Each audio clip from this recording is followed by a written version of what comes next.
Hello, this is Michael Tracy, and this video is in response to an interview between Tom Pollard and Jamie McGuinness. In that video, McGuinness states he was told by the Chinese that Irvine's body was removed from the mountain sometime prior to 2008. In looking into that claim, a pattern of deception emerges that I will refer to as a modus operandi, or MO. The various MOs used in that interview have been used by these same individuals before, and a clear pattern exists when you look at three specific instances. The 2019 deception of the Sherpas in base camp, an earlier interview with Mark Synnott, in which Synnott claimed Irvine's body was found by the Chinese in 1975 and buried on the mountain, and the recent statements that Irvine was removed sometime prior to 2008. First, it does not make much sense that the Chinese would have buried Irvine in 1975 and then dug him up so they could remove the body. However, as that is the least of the problems with the various conflicting stories, I will not cover that particular aspect further. I first want to give an overview of the three videos that will make up this series so you can decide if you wish to invest so much time in this aspect of the search for Irvine's body. This first video will focus on statements made by Jamie McGuinness that conflict with statements he made to Mark Synnott in the book The Third Pole. I did email McGuinness about these, and for the major discrepancy, it appears that Mark Synnott simply fabricated key details of the account. I also asked McGuinness a number of other questions relating to this incident, some of which he answered and others of which he did not, claiming to be busy. However, this gets into a major MO used by these individuals, and by these individuals I am referring to Mark Synnott, Tom Pollard, and Jamie McGuinness. They were all members of the 2019 expedition, and their interactions with the Sherpas will be covered in detail in the second video. As a note, Renan Ozturk was also present for those interactions, but it appears Ozturk was primarily acting as an interpreter and was also more of a victim of the deception rather than a perpetrator. Obviously, the Sherpas were the primary victims, but it does not appear that Renan did anything more than translate at that meeting. In addition, I have seen nothing from Ozturk that indicates that any of this is a common MO for him. Thus, while I will note Ozturk's participation, it is just to state what happened, and he is not part of the larger story in any of these videos. Ozturk did do a very good job, documenting the deception of the Sherpas in the video, The Ghost Above. And as a homework assignment, you should watch that video and read the numerous comments where people are highly critical of the treatment of the Sherpas. The content for the second video will be taken almost exclusively from Mark Synnott's book, The Third Pole. Homework is to read pages 264 through 268. For all the information in these videos, you should not just take my word for it, just as you would not take any other YouTube creator's statements. I provide the exact location for all the information I cite, and you should get a copy of The Third Pole and verify all of this for yourselves. There is also a lot of other information and misinformation in The Third Pole that I can't cover here. Ultimately, the main lessons from the second video are needed to understand this first video, so I will spoil one of the main points of the upcoming video. When they deceived the Sherpas, Mark Synnott blamed the deception on the Sherpas themselves. He wrote, "No one had mentioned the possibility that I might go rogue on the descent. Lakpa, for his part, hadn't asked any tough questions, and it seemed like what had been left unsaid was that we had found a reasonable compromise, and that if there was ever a time when it was better to beg for forgiveness than ask for permission, this was certainly it." As I'll get into in the next video, no reasonable person would have thought a compromise was reached. The Sherpas asked that the expedition go according to their contract, and the team told them it would, unless you read between the lines. That is, there is a hyper-technically true interpretation that they use as part of the deception. In this case, it is the line, quote, "going to the summit, following the rules." That meant they would go to the summit following the rules. They never said they would follow the rules on the descent, and indeed their plan was to deviate from those rules on the descent. Thus, when I probe with questions that are fairly specific, it's because that is their MO. If there is any remote possibility for a different interpretation, they use it to their benefit and then blame you for not asking tough questions. So I did ask some tough questions, and Jamie refused to answer them. He didn't answer the easy ones. This is also a recurring MO. The third video is going to focus on some realities of searching for Irvine, and it is going to look at one of the publicly released drone photos, which may provide some information about what happened to Irvine. I'm not holding it to the end to generate any suspense. The object seen is likely just a rock. But the third video will tie all the concepts together and show why of all the stuff discussed in these prior two videos has direct practical application to either finding Irvine or finding what happened to his body. With that rather long introduction out of the way, let's look at Jamie McGuinness's various accounts that the Chinese told him the body was removed. In the video interview, McGuinness claims he was told in 2010 that the body was removed. In the third poll, this conversation is reported as taken in 2012. McGuinness confirmed in email that the 2012 date was correct, and people get confused about such dates all the time. I don't see any big deal with that. More problematic is that having heard the statement in 2012, just a couple weeks later, McGuinness does his first reported physical search for Irvine's body, as reported in the Himalayan database. In addition, he searched a very specific location, and one that matches up with the 1960 climber's account. I cover various possible places where Zhu Jing could have seen a body in 1960, and this area here matches with the most likely descent routes for Zhu Jing. In 2012, McGuinness had already summited. He descended to high camp where he spent the night. The next day, he performed a very targeted search according to the map from Jake Norton. Mark Harrell was on the mountain in 2012, and this is a still from a video he took from high camp, which would have been on May 18th or thereabouts. The snow is fairly heavy, and typically there is not enough wind late in the season to blow it off. Jamie searched on May 27th, so likely the snow conditions were not any better. It is difficult to believe that someone would suddenly decide this was a good year to search for Irvine unless they had a very specific location to look for. McGuinness had been on the north side of Everest in 2003, 2005, 6, 7, 10, 11, and was not reported searching for Irvine on any of those years. I did ask Jamie what prompted him to go search that area immediately after the Chinese allegedly told him the body was removed from the mountain, but he declined to answer any questions relating to this. McGuinness would return to the mountain in 2015, but there was an earthquake and the mountain was closed prior to anyone climbing it. He would next return in 2019. Thus, of the two times McGuinness was on the upper mountain after allegedly being told Irvine was no longer there, he was there specifically looking for Irvine's body in one very specific location. And this gets into a common MO for these people. Let's look at these two statements. Quote, Chinese said they confirmed Irvine was in the location at 8,400 meters reported by Zhu Jing in 1960, which is just above the break in the yellow band, but the body may have been removed sometime prior to 2008. If that one is true, so is the Chinese said the body may have been removed sometime prior to 2008. McGuinness provided no explanation as to why, if he actually believed the initial account, just a few weeks later he went out and searched for Irvine.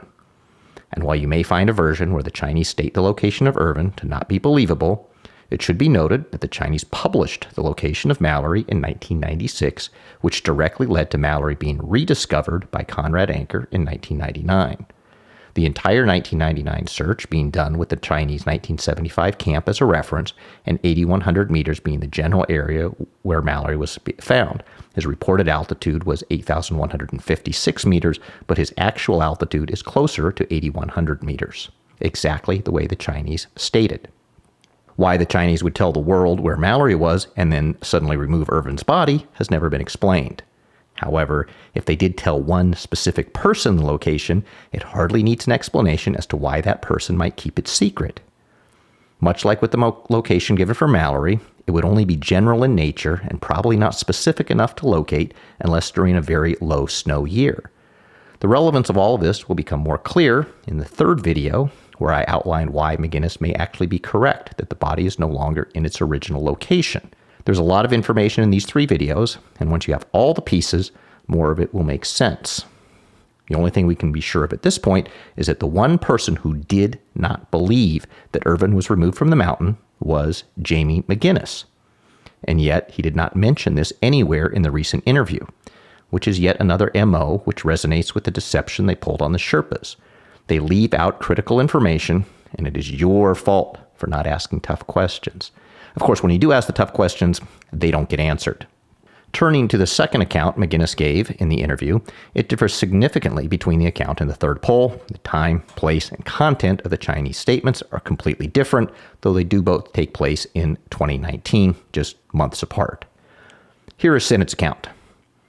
At the conclusion of our Everest expedition in June 2019, Jamie set off guiding a series of treks in the Indian Himalaya that kept him in the mountains for several more months.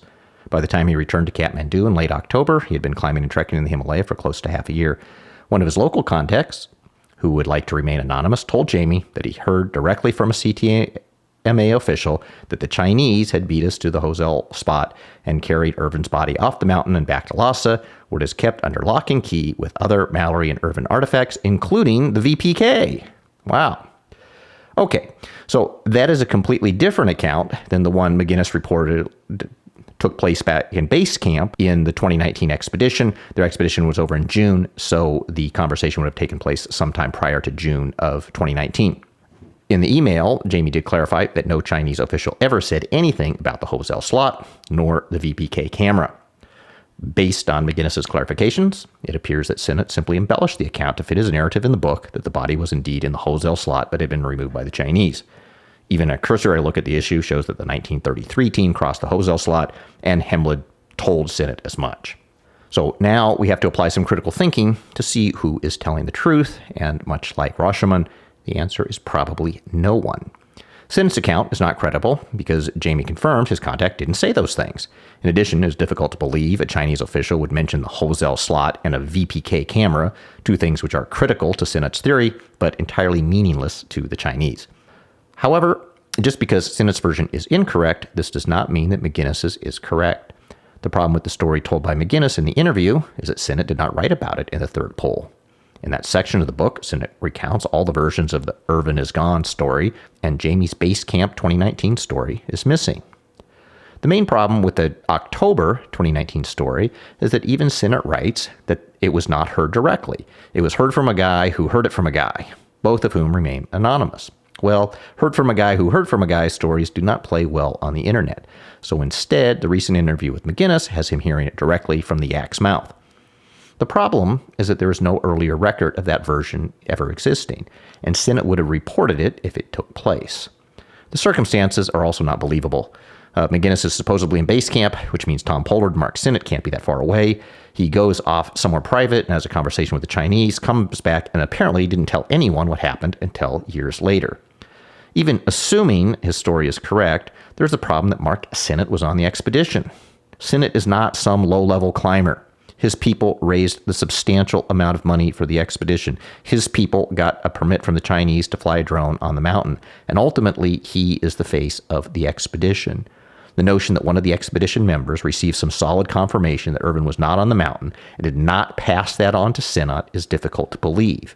It is equally difficult to believe that Synnott was told about it and then not only completely ignored it, but forgot to write about it in his book. Whether or not that conversation ever occurred is impossible to say. What is known is that shortly after the conversation in 2012 and the alleged conversation in 2019, someone went to this very specific location to look for Andrew Irvine, came back, and not a single photo of either search has ever been released. McGuinness did confirm that he has photos, and I'm still waiting to hear back if he will release them. It might be a while. Both people who searched that location now insist that Irvine is nowhere on the mountain, even though they searched only a very small area. And that area just happens to match up with a 1960 report from the Chinese climber Zhu Jing.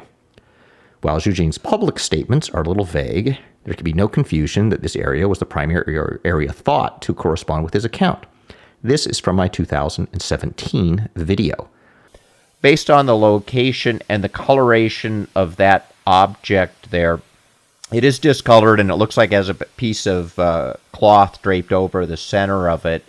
It is in a gully location that would frequently be covered with snow. The snow here is very light. It also corresponds to a description that was given by an earlier Chinese climber who described a shortcut route he was taking descending from above the first step. That location is along that route, and I believe it was identified and searched previously, but because of the gully location, even a small amount of snow above what was put in this picture would make it impossible to see the body.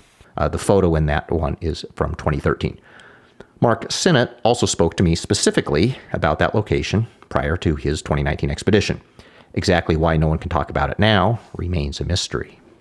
More problematic is that assuming the Chinese liaison officer did refuse to talk about it in 2019, I don't find some official not talking about something to be confirmation of anything. Second, assuming McGuinness believed that it was confirmation, why didn't he say something at the meeting where it was agreed to deceive the Sherpas? Why not say, hey guys, there's no reason to deceive the Sherpas because Irvine's body has been removed and the Chinese just confirmed it. We have the drone photos. We don't need to lie to these Sherpas because we won't find anything anyway. Or if the conversation took place after the meeting with the Sherpas, why not bring the key information back to the team and say, hey guys, great news. We don't need to lie to the Sherpas anymore because the body has been removed. Of course, that didn't happen. The most likely course of events is that no conversation took place in base camp because Synnott would have reported it in the third poll. McGuinness probably heard from the guy who heard from the guy in October of 2019 and told Synnott about that, and Synnott simply embellished the details of them talking about the Hosel slot and the VPK camera. This fits with Synnott's MO from the Pandu story, where he also embellished about a camera when Pandu specifically said twice that she did not find one. This leaves us with multiple accounts from the same two people that contradict themselves and don't make any sense. These same people not only deceived the Sherpas, but one of them inwardly did a little fist pump when he realized the Sherpas were falling for it. And if you think these people will deceive their own Sherpas, but not some random YouTube viewers, you have a very naive view of the world. And that deception of the Sherpas will be the subject of the next video.